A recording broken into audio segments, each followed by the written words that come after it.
Hi friends, ఇది చెట్టు పేరు దాల్చిన చెక్క. నిన్న తెచ్చినాము, ఇవాళ నాటాలని. మీరు కూడా కావాలంటే నాటుకోవచ్చు. మేమైతే ఇది ఫస్ట్ టైం తెచ్చి నాటుతున్నాము. ఇది బిర్యానీ ఆకు కింద దాల్చిన చెక్క వస్తుంది. చెట్టు సంవత్సరం చెట్టు. ఇది గుంత ఇప్పుడే తీసినాము. ఒక అడుగు లోతు, ఒక అడుగు ఎడల్పు, ఒక్కొక్క అడుగు పొడుగు ఇప్పుడే తీసినాము. చెట్టు ఇప్పుడే నాటుతూ ఉండా. మీరు కూడా నాటండి. ఒకరోజు ముందు గుంత తీసుకొని తర్వాత నాటాల. అందుకని ఇప్పుడే నాటుతూ ఉండా. అది లైక్ చేయండి, షేర్ చేయండి, కామెంట్ చేయండి. మీకు చెట్లు కావాలంటే ఒక సంప్రదించండి. మేము అడ్రస్ చెప్తాము ఎక్కడ ఏమని.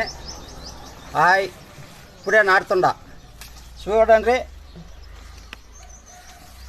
హాయ్, సరిపోతా.